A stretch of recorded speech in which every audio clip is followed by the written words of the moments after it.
Friends, आप सब कैसे हैं। मुझे उम्मीद है कि आप लोग बहुत अच्छे होंगे और मन लगा के पढ़ाई कर रहे होंगे। दोस्तों, हम क्या पढ़ रहे हैं, निबंध पढ़ रहे हैं। और कैसे पढ़ रहे हैं, ट्रिक के माध्यम से पढ़ रहे हैं। मुझे लगता है कि जो एक दो निबंध हैं, ऐसे कुछ लेखक हैं, कुछ निबंधकार हैं जिन्होंने बस एक दो निबंध या दो तीन निबंध लिखा है, वो तो हमें याद हो जाता है, उसमें कोई दिक्कत नहीं होती। लेकिन जिन्होंने बहुत सारे निबंधों को लिख दिया है, तो वहाँ हमें बहुत प्रॉब्लम होती है कि इतने सारे निबंधों को कैसे याद करें। तो वही मैं क्या करती हूँ, जो बहुत ज्यादा निबंध लिखे हैं और जो फेमस है, जिनको अक्सर पूछ लिया जाता है और हमारा क्या हो जाता है, क्वेश्चन गलत हो जाता है, उसी को हम याद करेंगे। उसी को मैं आप लोगों को ट्रिक के माध्यम से याद करवाऊंगी। अब देखते हैं आज कौन से हमारे निबंधकार हैं जो बहुत ही प्रसिद्ध हैं। कौन है? हरिशंकर परसाई। हरिशंकर परसाई कैसे निबंधकार है, अगर पूछे तो ये कैसे हैं? ये एक व्यंग्यकार हैं। ये एक व्यंग्य निबंध लिखने के लिए फेमस है, एक व्यंग्यकार निबंधकार हैं। और इनके कौन कौन से निबंध हैं? बहुत सारे निबंध हैं इनके।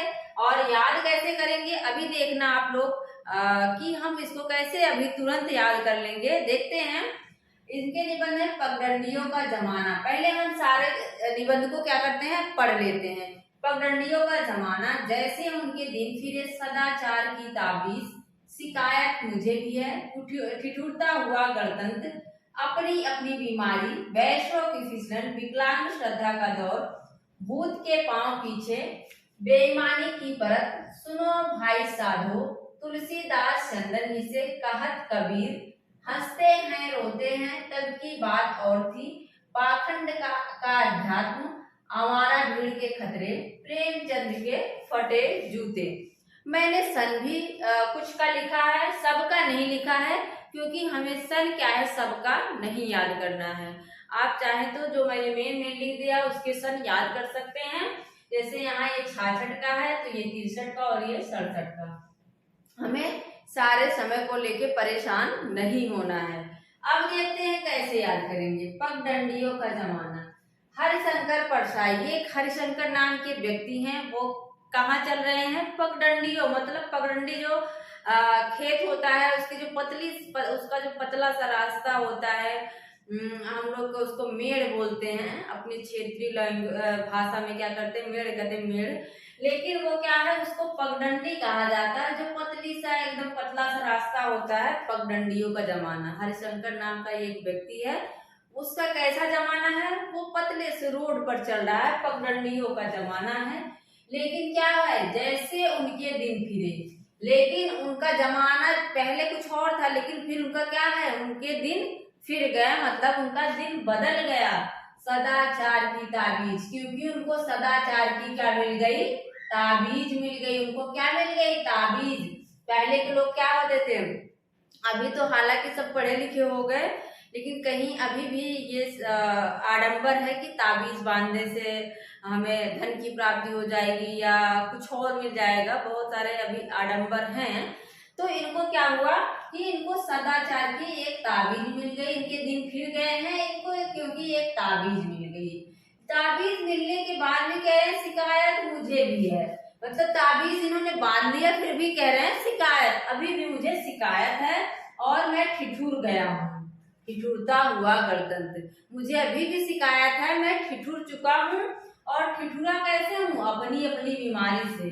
ठिठुरे कैसे हैं? कभी कभी होता है हमें, जब बहुत ज्यादा बुखार हो जाता है, हमें बहुत ठंडी लगने लगती है और कपकपी सी होती है, तो क्या है, अपनी अपनी बीमारी से ये ठिठुर गए हैं। फिर क्या करते हैं, वैष्णो माता के पास जाते हैं। वैष्णो माता के पास जाके वहां फिसल जाते हैं, क्योंकि ये सही नहीं थे भाई, ताबीज पहन के गए थे वहां, इनको तो वैष्णो माता पे विश्वास था नहीं। तो क्या करते हैं, वैष्णो माता के यहाँ जाते हैं, लेकिन वहां फिसल जाते हैं, वैष्णो की फिसलन।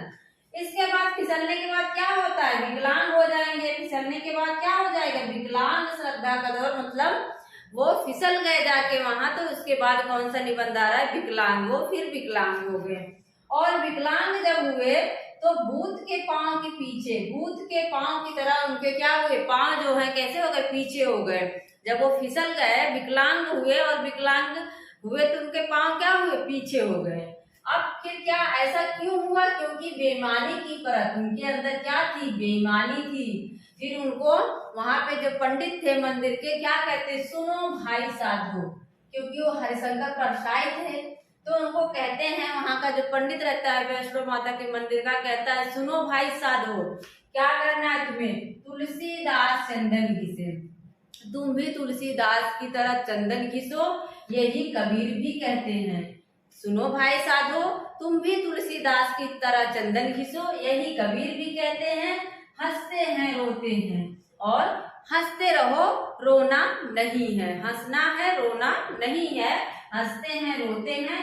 तब की बात और थी, तब की बात और थी जब आप पगडंडियों पे चला करते थे और ताबीज पहना करते थे। वो जमाना कुछ और था कि ताबीज से काम चल जाता था। अब आपको क्या करना है, पाखंड का जद पाखंड हमारा दिल के खतरे, अब आपको पाखंड और हमारा गर्दी छोड़ देना है और प्रेमचंद की तरह आप रहिए, तब जाके आप सुखी रहेंगे। एक बार फिर से देखिए, एकदम सटीक ट्रिक है।